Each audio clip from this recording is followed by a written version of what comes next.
thank everyone for being here today. Besides me stands the team who played a significant role in this investigation. I want to thank our department, members of surrounding local law enforcement agencies, the FBI, Secret Service, United States Marshals, and ALEA for their assistance in this case. We said from the evening of July 13th, our focus would be the safe return of Carlee Russell. That occurred on Saturday, July 15th, approximately 49 hours after she called 911 and disappeared.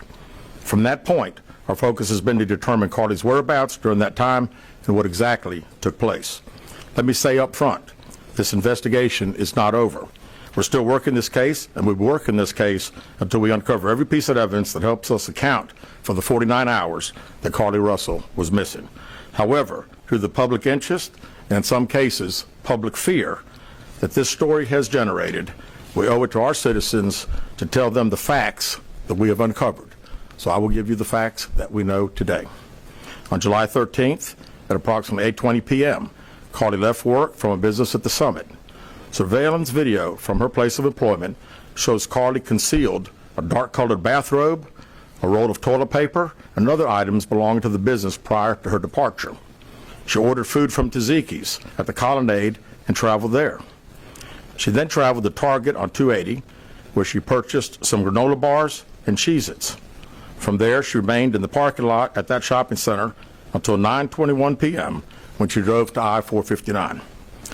Carlee communicated on her cell phone with individuals known to her while on her path of travel up to the point of calling 911 at 9:34 p.m.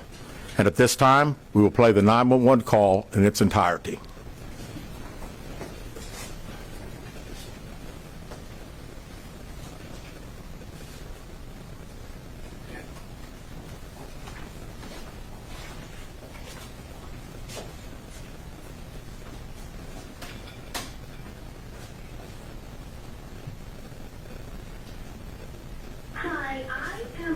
Interstate 459, and there is a kid just walking by themselves. Oh, hold on. Where on Fulton are you?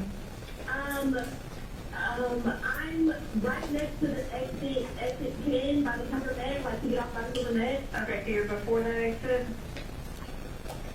Yes. Okay, and were you headed southbound or northbound? Like towards Tuscaloosa or towards 280? Towards Tuscaloosa. Okay. And was the child on the left or right side? On the right side. Were they walking northbound or southbound? They're walking towards Tuscaloosa. Walking southbound? Or how old do they look? Like a toddler, like maybe like 3 or 4. Did you pull over with them? Are you still with them? Yes. Okay, are you with the child right now? No, I'm not. I didn't get out of the car. I can see them though. Do you mind staying and keeping an eye on them until we get there? Yeah, sure, yeah. Okay, what kind of car are you in? I'm in a red Mercedes-Benz. Is that a sedan or SUV? SUV. I mean, it's a sedan. Sorry. Can you put your hazards on for me? Yeah, they're on. Okay. Did you talk to the child at all, or did you say anything to them? No. Okay. No. Do they look like they're injured? No, they don't. Are they white, black, Hispanic, or Asian? They're white. Okay. Is it male or female? I think it's a boy, a little boy. Right now? Okay. So is he wearing clothes? Yes. Okay. What is he wearing? It's a white t-shirt, and it doesn't look like he has any pants on. It looks like a diaper. And you don't see any cars anywhere? No, no cars anywhere.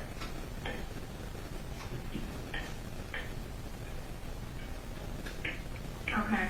All right. What's your name? My name is Carlee Russell. And you don't see any injuries on the child from where you're at, correct? No, but I can't really see them that good. Okay. Try to keep an eye on them for the best that you can, because I don't want you to lose track of them. Okay. All right. And do they have shoes on? No. Shoes? Not that I can see. I can't really see that look. Okay. All right. I've got them on the way, okay? Just try to keep an eye on them, but the officers are on the way, okay? Okay, thanks. Thank you. Okay, bye. Carlee called a relative after speaking with the 911 operator. She went missing during that conversation sometime after 9:36 p.m. Traffic camera footage was obtained which depicted this portion of the incident, and that footage was analyzed as part of the investigation in conjunction with the 911 call and cell phone data to accurately determine the time frame. Carlee's 911 call remains the only report of a child on the interstate, despite numerous vehicles passing through the area at that time. No one has called to report that a child is missing, and the Hoover Police Department did not locate any evidence of a small child walking down the interstate. Data from Carlee's phone, including her Life 360 app, shows that she traveled approximately 600 yards in her vehicle while she was on the phone with 911, stating that she was following a child. 600 yards. That is 6 football fields straight. 600 yards. The Hoover 911 Center received a second call from Carlee's mother stating that a relative was on the phone with her when they heard Carlee scream, and then they had an open phone line. Hoover police officers arrived on the scene within 5 minutes of being dispatched, and several other officers arrived shortly. They located Carlee's wig and cell phone in the grass near the vehicle. Her purse was located in the front seat of her vehicle with her Apple Watch in the purse. The food she ordered for Tzatziki's was also in the car. The items she purchased from Target, as well as the items taken from her place of employment, were not in the vehicle, nor were they located anywhere around the scene. Hoover police deployed all available assets from the point in the search for Carlee. Additional resources were called in to include our own drone unit, crime scene investigators. Numerous detectives responded to the scene. Throughout the day Friday, officers from surrounding local and federal agencies assisted Hoover police in the search for Carlee Russell. Officers returned to the scene on 459 to conduct a thorough line search for evidence. K-9 teams from the Jefferson County Sheriff's Department responded to check for any sign of Carlee, the child that she claimed to see, and anything else that could be considered evidence in this case. Those searches all turned up empty. Private citizens, including search parties organized by our family, friends, began looking everywhere that they could to find any trace. These searches took place throughout the day Friday and again on Saturday, yielding nothing. At 10:44 p.m. on July 15th, the Hoover 911 Center receives a call from Carlee's residence stating that she returned home on foot. In subsequent investigations, detectives obtained surveillance footage of Carlee walking down the sidewalk alone prior to arrival at her residence. She was conscious and speaking with paramedics when she was transported to UAB. Detectives were able to obtain a brief statement from her prior to being treated and released. During the statement, she told detectives that while traveling down the interstate, she saw a baby walking down the side of the road and called 911. She stated when she got out of her vehicle to check on the child, a man came out of the trees and mumbled that he was checking on the baby. She claimed that the man then picked her up and she screamed. She stated he then made her go over a fence.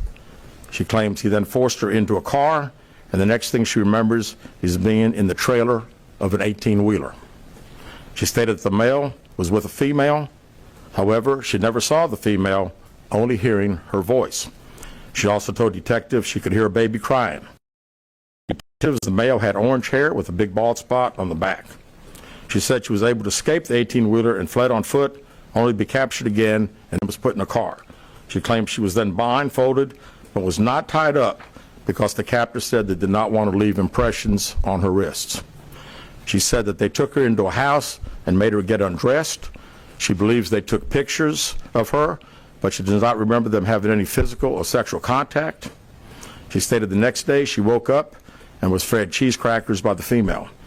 She said the woman also played with her hair, but could not remember anything else. At some point, she was put back in a vehicle she claims was able to escape while it was in the West Hoover area. She told detectives she ran through lots of woods until she came out near her residence.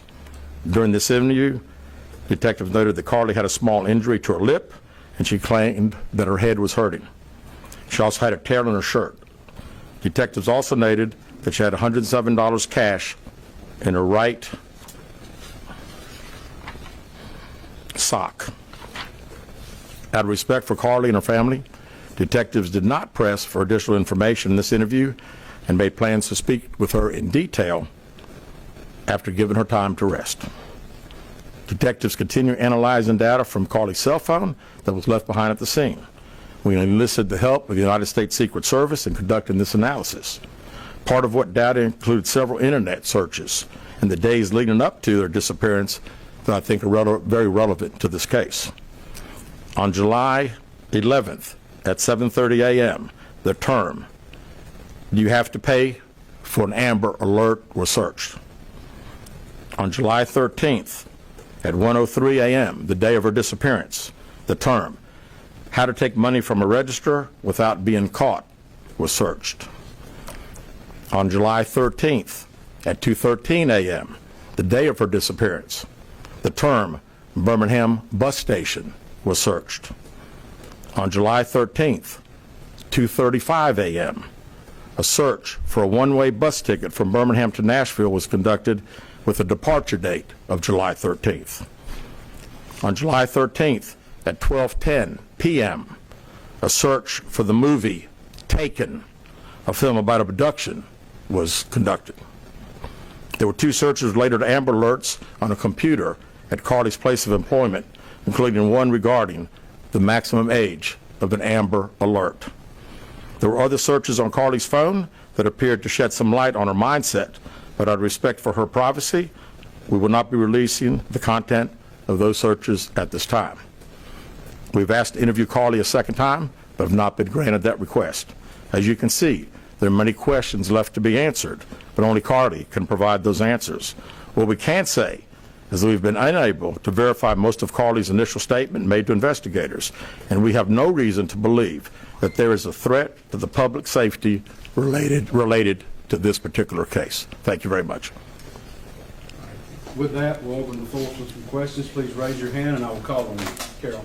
Chief, do you expect any charges against Carlee Russell in connection with the disappearance and in connection with what was taken from the Woodhouse spa? Right now, our focus is to determine those 49 hours, so the investigation continues. So to be perfectly honest with you, that hasn't even entered our mind or been discussed. One more question. Is it surprising to you that the family has not been cooperative in returning to be questioned?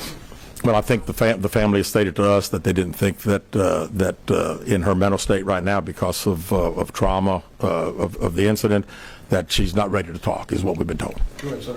Yeah, question for Chief. You stated that the abductor had orange hair. Was this abductor black male? Was it female? Black female? White female? I believe it's a white male. Am I correct by saying that? Was it ever? Yeah, white male. Is this alleged abductor yet on loose in the Hoover area? Don't believe so. Yes, ma'am. Chief Brittany Dion, WBRC. Has a toxicology report been done, and were any drugs or illegal substances found in her system? We have no report of that.